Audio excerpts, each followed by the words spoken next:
Okay, don't look at my hair. I got caught in the rain. I worked out. Bad. Anyway, so I'm doing this video without preparing. I just looked over your questions and I started answering them. A lot of the questions that you guys asked me are in previous videos that I've already done. I looked back and I've done like 6 videos explaining quartz, which is kind of crazy. So if you need that, go back and review those videos before you take the test. They're all still on my blog post. Some of you asked questions that were in the PowerPoint that was posted today, and I won't call you out by name, but for example, can kids still receive the death penalty? That was the last slide of the PowerPoint, and it was 3 Supreme Court cases. So I just think that's important to know that yes, previously, juveniles could receive the death penalty, and it did not necessarily even have to be and then they could also receive life without parole, meaning that even if you do a crime as a juvenile, let's say you're 16, you would serve the rest of your life with no opportunity of parole. And sometimes it did not even have to be related to a crime that had to do with murder. And then they also passed a Supreme Court law that said each individual juvenile's family background should be taken into consideration. So if you really think about it, most 13-year-old kids don't wake up and want to go out and be criminals. A lot of them are because of their environment. They may have been abused and neglected. They may live in a high crime neighborhood. They may be initiated into a gang at no fault of their own. A lot of it is what they are exposed to in their formative years, and so that should be taken in consideration. Most 13-year-olds don't wake up and be like, ooh, it'd be really cool to be in a gang. There's some sort of influence by someone that's an adult that has an impact on them, and it could be from just being abused or neglected, and they act out in different ways. So the idea is to review each juvenile's background. Sure, there are kids that maybe do horrible things and there's no reason behind it, but that's very few and far between. So that last court case was to take in consideration each juvenile's history before sentencing. So yes, a juvenile can be tried as an adult for violent crimes. I thought this was a really good question. If a juvenile does something serious and is tried as an adult and they get a long sentence, so let's say you're 16 and you get 15 years for some crime you committed, do you stay in juvenile or do you go to an adult prison? So there was a video that we watched last year, and I can post it in case y'all are interested for like a Friday field trip. But basically you cross over. So if you are in juvenile detention center for a crime that you've committed, once you turn, I believe it's 17, you cross over and then you're placed into the adult prison system. And it's a huge deal, and it's a huge transition for these kids that started their juvenile life in a juvenile retention center and then they have to go over to the adult prison. It's very scary and kind of traumatic for them, but they are transferred into adult prison once they reach a specific age.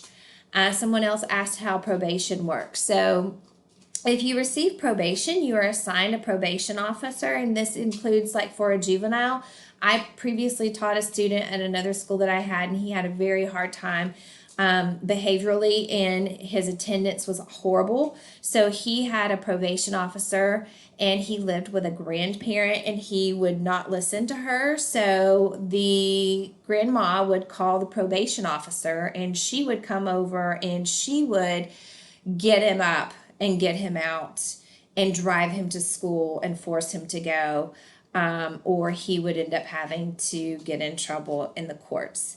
A probation officer works similarly for adults. You're assigned a probation officer at any point in time. You have to check with them at certain times.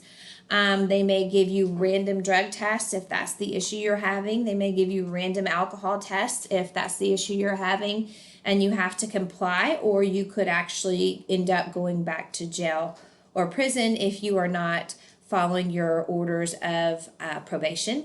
Probation may also have things like curfews. If you're a kid who's ran away or things like that, you might have to be in by a certain amount of time. And at any point in time, your probation officer can do a pop in, a house visit, a phone call, demand a drug test, pull your records to make sure you're attending school, all of those things. So that's kind of how probation works.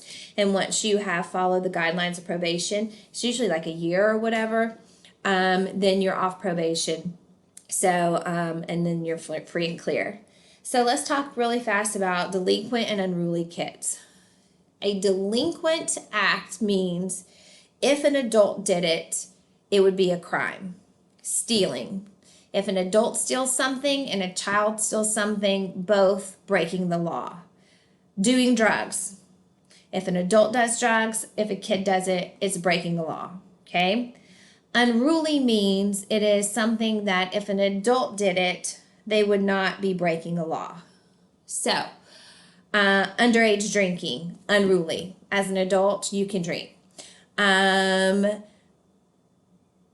Using a fake ID to get into a nightclub, unruly. An adult doesn't need to use a fake ID to get in a nightclub because they're of age. Here's where it gets a little murky. If an adult or a kid uses someone's ID to cash checks, to commit like monetary crimes, to get credit cards in someone else's name, if an adult did it, it would be against the law. So if a kid did it, it would be against the law. So just being in possession of a fake ID as a kid, it's usually to do underage drinking or to get into a bar or a club or something that you're not old enough to. That would still be considered unruly. But remember, even if you just do over and over and over unruly acts, then you create a record for yourself, so you may have harsher punishments when you go to court. So if you were to be caught underage drinking, you might have to do community service. If it's the second time, they might send you to drug and alcohol rehabilitation or classes or something like that. So remember, from the perspective of a juvenile, it's protective versus disciplinary. They're trying to help the juvenile while they are still a child develop, rehabilitate, so that they can not repeat those same mistakes and become a adult offender. So I hope that helps a little bit. I have made a bazillion videos. I just went back and looked at them all, and I shared them with Miss Meir. So a lot of the stuff that I was asked by other kids, not you guys were pretty good. They're all in those videos. State versus magistrate. What does each court handle? So if you have questions like that, go to a previous blog and just take a minute to review a video if you need to. There will be a major government task for putting all of the pieces together. Not next Monday, but the next. So we're going to give you some time to study and things like that. Anyway, good luck with your learning check today. I hope you're still paying attention and doing a little bit of learning. I miss you. I hope you're well. And we really only have 3 weeks of school left. So I don't know. All right. I'll see you guys soon. Bye.